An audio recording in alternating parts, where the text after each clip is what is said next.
Hey again, what's going on? This is Juan here to talk about NXT Takeover Brooklyn. As I mentioned in my predictions video, which you can check out in the description box below, I was not able to watch the show live as I was traveling to Texas, but I'm back, I'm here, I watched the show, and most importantly, I was able to actually watch it spoiler-free, which was amazing. I thought somebody was going to spoil it for me. That was not the case, so without further ado, let's get immediately to my overall impressions on the show.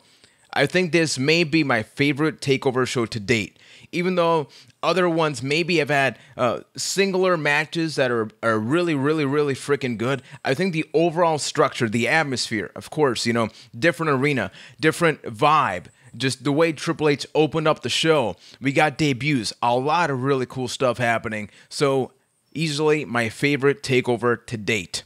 Now, with that being said, let's get on to the matches. The opening match pits Tyler Breeze taking on wrestling legend Owsson Thunder Liger.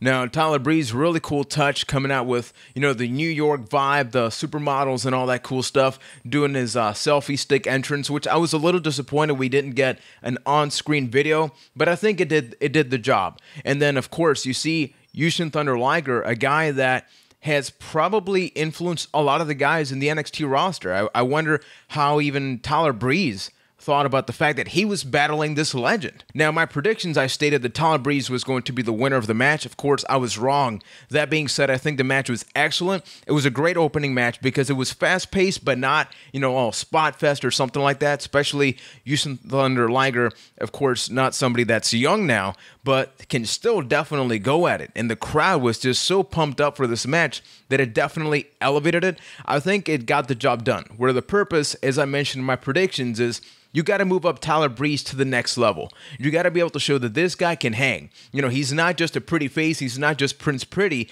but he's a long-term guy in the WWE, not just NXT. So I think that the fact that Owsson Thunder Liger won is in no way a negative connotation for his future, because he lost to a legend. And the way that he lost, it's not like, you know, he jobbed out of the match or something. He got his offense in. Owsson Thunder got his moves in, and then we got to see the Liger Bomb for the 1, 2, 3. The next match is for the NXT Tag Team titles as the champions Blake and Murphy with Alexa Bliss defended against Aiden English, Simon Gotch, better known as the Vaudevillains.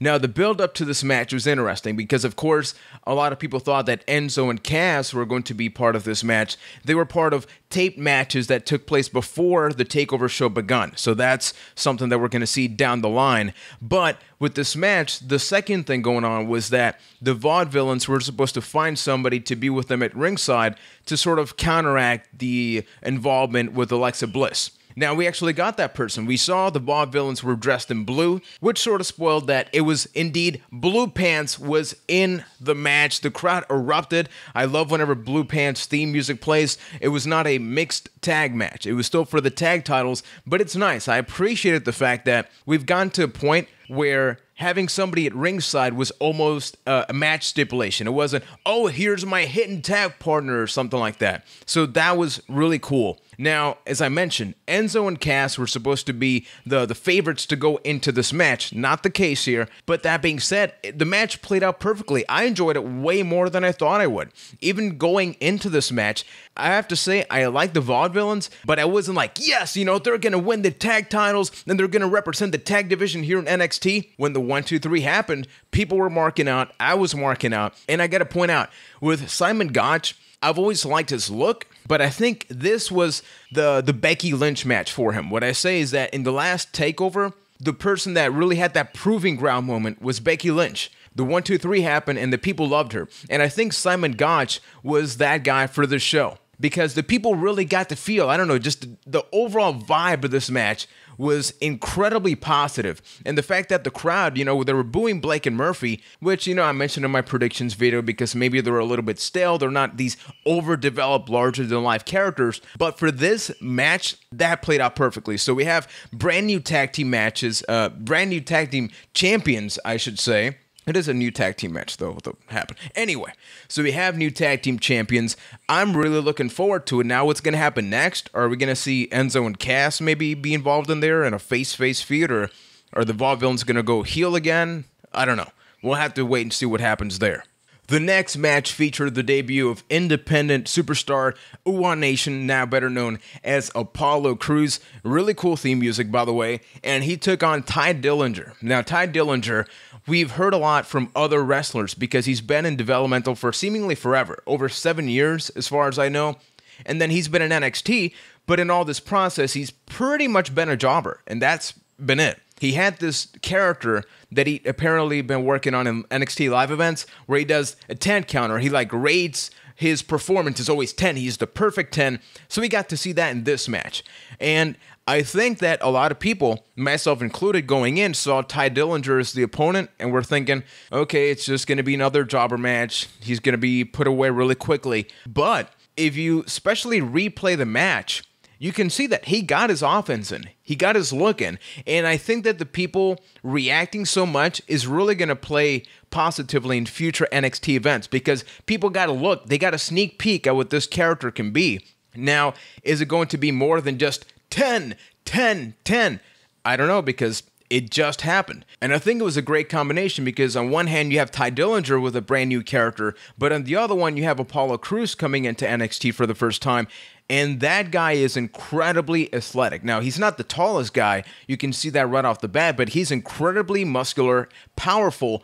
But then he moves like Adrian Neville. And Adrian Neville is another guy that's maybe not too tall, but he's also huge. So that's a rivalry that at some point down the line we have to get. I want to see Neville take on Crews, but this match played to everybody's favor. It is another key component why I love this takeover so much, because in matches that we've had in the past that are sort of throwaway, even this match, which is not something that you're going to look back like, wow, one of the top 10 NXT matches of the year, but you can see Apollo Crews being athletic and Ty Dillinger showing what he is capable of when you give him a character and you give him time. So Apollo Crews wins with that great body press into a standing moonsault, which got the crowd popping, myself included.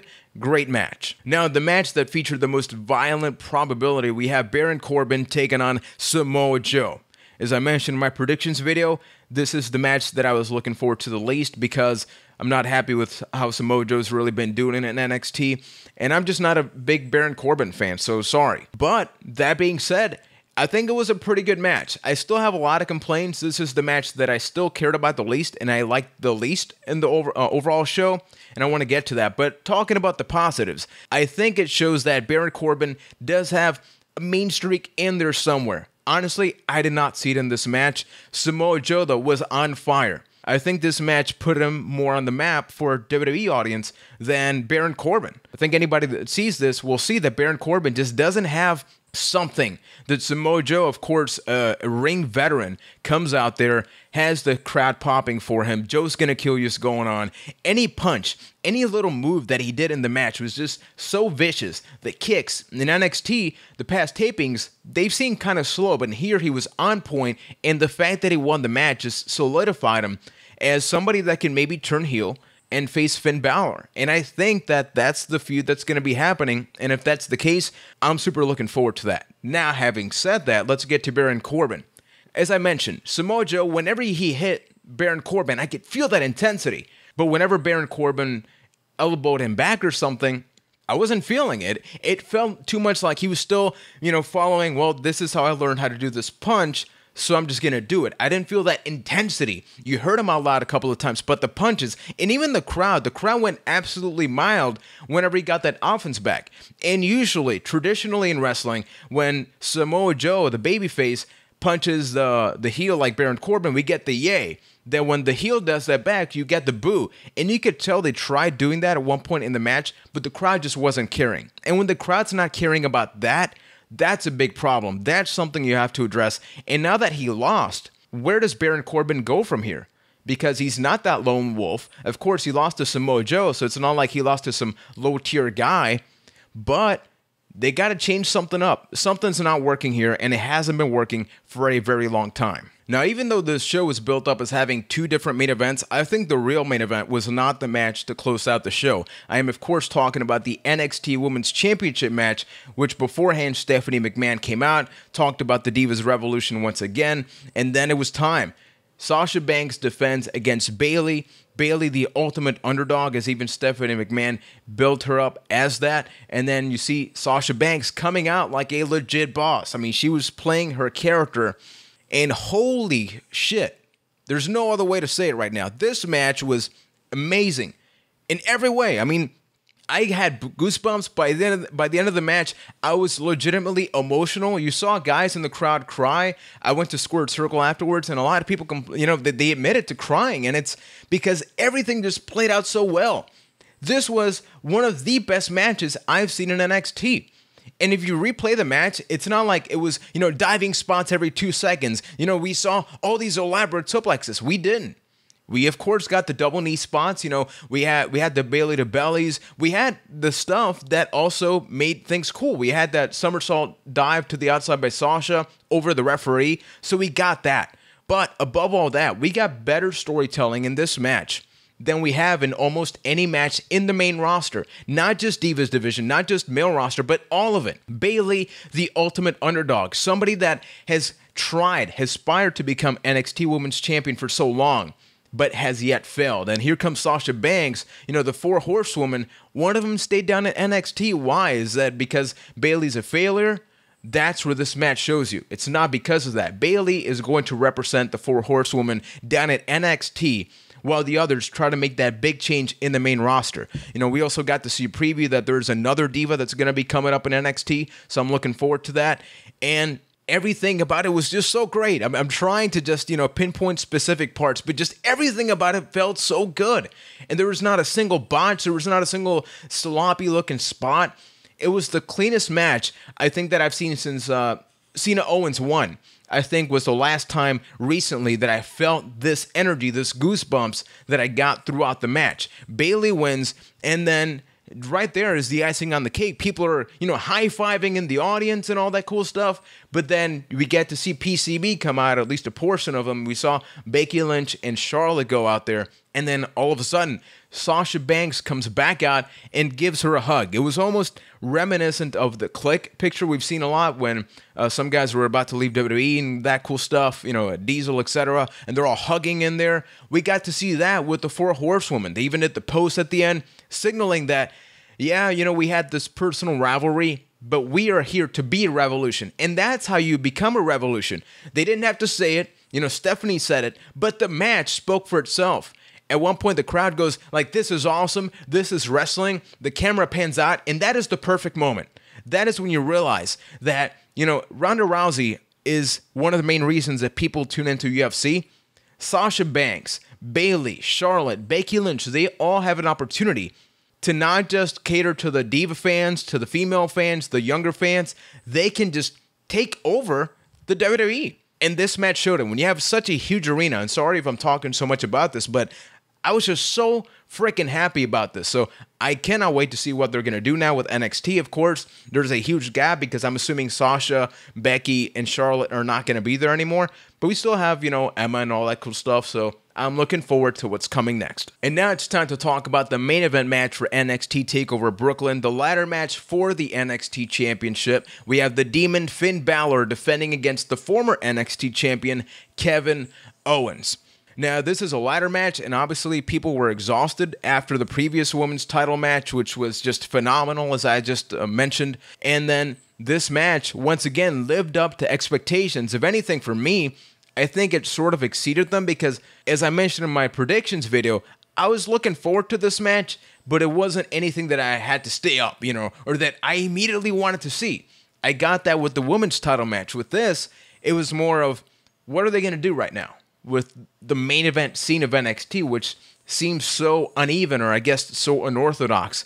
And then we just got a good old-fashioned great ladder match.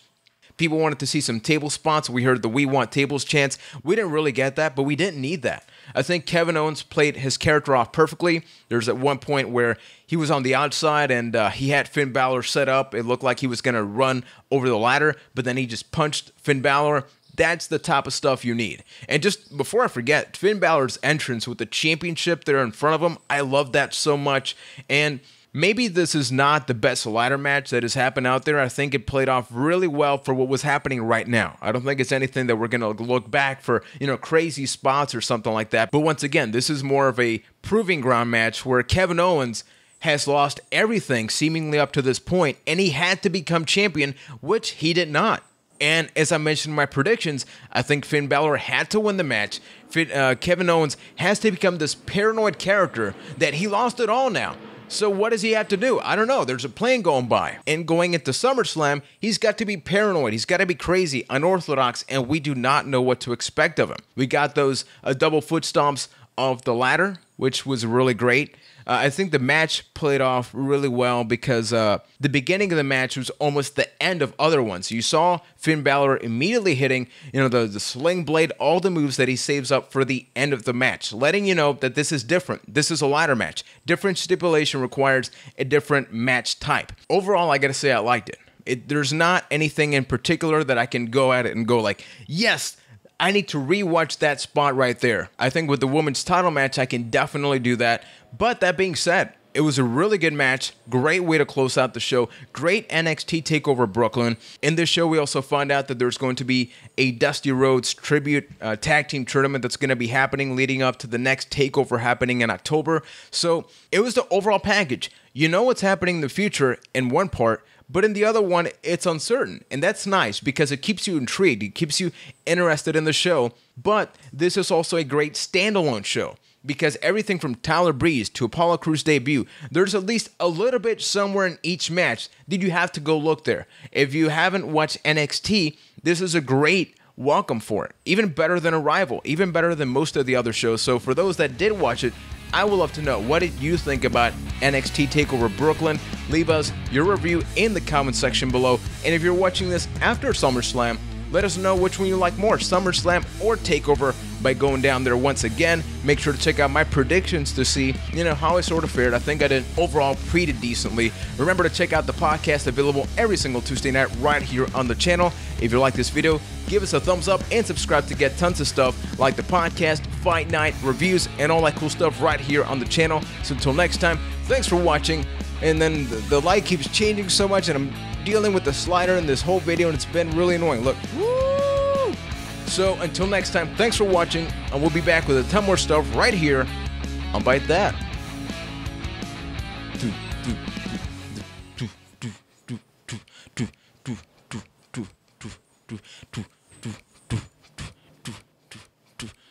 Panda, you see this? See this? What's happening? Can I stop now?